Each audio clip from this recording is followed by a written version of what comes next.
All right, new this hour, former President Trump acquitted again. But now some Democrats and even some top Republicans are threatening him with possible legal action. Trump's personal legal team member Jordan Seculo joins us live with his reaction coming up next. The recall effort against California Governor Gavin Newsom apparently garnering enough support to move forward with removal. However, the governor's office now demanding signature verification. But isn't that some sort of voter suppression? The person leading that recall effort is going to join us with his reaction. And Biden announcing a series of new gun control measures that go far beyond even what he promised on the campaign trail, including holding gun manufacturers accountable for gun violence.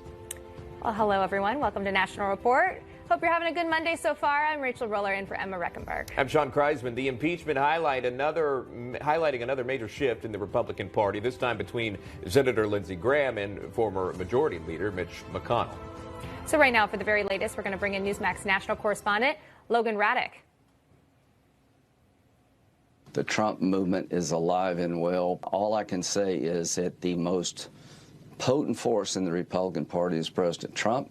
Graham's statements are a stark contrast to his colleague Mitch McConnell's condemnation of Mr. Trump. There's no question, none, that President Trump is practically and morally responsible for provoking the events of the day. No question about it. The people who stormed this building believed they were acting on the wishes and instructions of their president.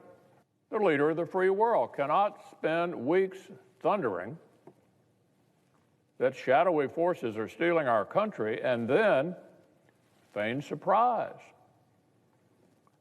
when people believe him and do reckless things.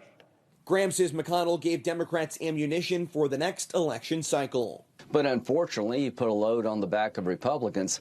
That speech you will see in 2022 campaigns. And I imagine if you're an incumbent Republican, there are going to be people asking you, will you support Senator McConnell in the future? So I like him, Senator McConnell. He worked well with President Trump. I think his speech is an outlier regarding how Republicans feel about all this.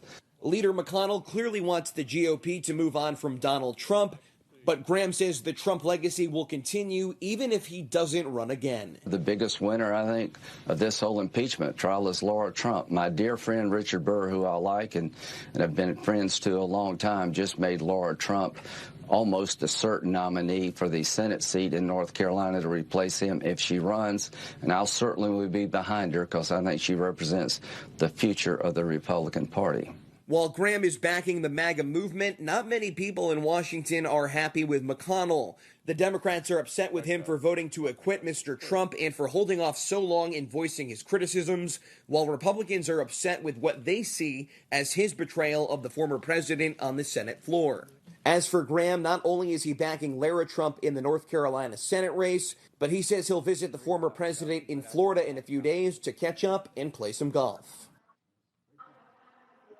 And Senator Graham says the only way back for the GOP in 2022 is Trump plus, meaning he still thinks that the president is the most significant figure in the party. Now, Graham isn't without his own troubles. Not only is the state of Georgia investigating Donald Trump, they're also looking into Senator Graham himself. Rachel. All right, and that's our Newsmax national correspondent, Logan Raddick. Logan, thank you. What I'm telling you is that they doctored evidence. And I believe your question says, well, it's only a Twitter check and changing a year of a date here. They switched the date of a Twitter a year to try to connect it to this case. That's not a small thing, ma'am. That's Trump attorney Michael Van Der Veen calling out the media for ignoring the news that Democrat impeachment managers doctored evidence. Jordan Seculo is the executive director of the American Center for Law and Justice. He's also a member of President Trump's personal legal team and a Newsmax contributor. Jordan, good to see you. Thanks so much for coming on. So much I want to talk to you about, but I got to get your reaction there to that statement that the Democrats doctored this evidence. How big of a deal is that? In the real world, that would be a huge deal. You'd face sanctions as an attorney. The case would have been thrown out. All of their evidence would have been thrown out, because if you have one piece of evidence that is altered like that, and they had a number of pieces which never would have made it into evidence because of the splicing and dicing, the way they didn't include the president's full remarks, but taking a private citizen's tweet adding and then not just screenshotting it, but changing the date. So messing with that, adding the verification check mark, and then taking the words in the tweet out of context, not explaining what Calvary means, which is a religious, a Christian term about like bringing basically, and instead making about the military term of cavalry. This is, again, it was just one example of how that splicing and dicing and playing it loose ultimately kills your case. It's why I think that final day of impeachment, Sean, they switched from incitement to dereliction of duty. They just totally gave up the incitement because that had all fallen apart. So now it was, well, the president wasn't doing enough after the horrible events of January 6th began. Was it necessary to change that date? I mean, how necessary was it? No, I mean, that's the thing with the House managers. I've been through this for the first impeachment. They never will give you the full truth. They're always playing with the evidence, and ultimately it kills their case. It hurts their case with the American people. I mean, unfortunately, the media and the mainstream world tries to downplay this as no big deal. But I think that for normal folks, they understand they took a private citizen's tweet and misused it for their purposes when they didn't really need to do that. They were just trying to overdo it with evidence. It is common with them. That's why you have to watch everything they say and do. Remember those last moments of the impeachment? It was Pat Leahy jumping in and cutting them off and saying, you can't introduce new evidence in your closing remarks. Stop, knock this off. So I think it also goes to Sean why that this whole idea of we're going to bring in witnesses, and then they realized Nancy Pelosi would have to be a witness, and that was that. You realize the power of the real Democrat Party when they tried to play funny with that. You saw 7 Republicans, though, jump ship, despite even knowing that was doctored evidence, which is facing a lot of criticism about that. And I want to play this, too, on that same topic matter. Senator McConnell voted against impeachment, but in his remarks on Saturday, he had this to say about further legal action against the former president. President Trump is still liable for everything he did while he was in office as an ordinary citizen. Unless the statute of limitations is run, still liable for everything he did while he was in office. Okay, so the second impeachment is behind us. Acquittal happened, and no one doubted that would happen. We are exactly where we thought we would be in our country with our government, with our former president. My question for you is the former president, now concerned about a further legal action? It doesn't look like this is going to be let up. Yeah, I mean, it's interesting, Sean. He's under constant lawfare. So we got Georgia that we're dealing with right now trying to expand that investigation, New York trying to expand their investigations. The Democrat Party, when you've got elected DAs, elected attorney generals that are Democrats, they're going after former President Trump, no doubt.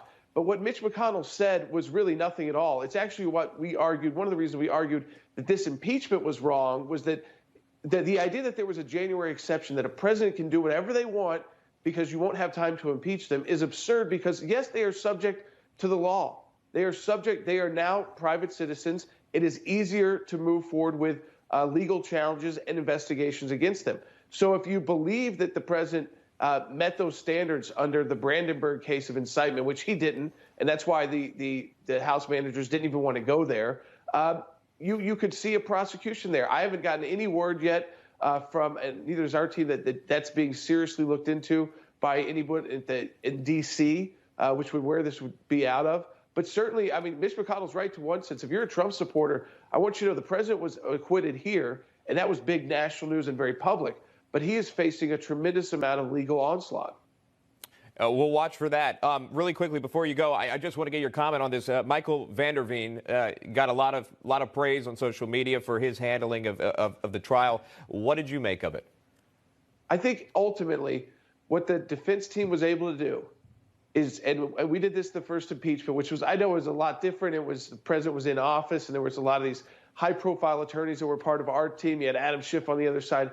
Is they just listened and they took into what the Democrats said, and they realized, we can play it entirety, and now they're going after private citizens and misusing their evidence. They're not meeting any standards. The trampling on the First Amendment, that idea, that doesn't sell well with Americans. The First Amendment has no application here whatsoever. I mean, all of that, I think, ultimately here, those 7 Republicans, a couple of those are surprises, but 5 of those are no surprise at all. The president gets acquitted. and they won. I mean, they won their case. The president won. And again, he's vindicated, because the idea is you bring this to try and actually get to the 2/3. And for the second time, they've drugged the country through this horrendous trial like this and divided the country. And the president comes out acquitted. Nothing changes in Washington. And we're supposed to unite? Give me a break. I don't want to unite with Nancy Pelosi or Chuck Schumer or anybody on the left. I'll leave it right there. Jordan, always good to see you. Thanks so much for coming on. Jordan Sekulow joining us live. Thanks, Sean. Well, they let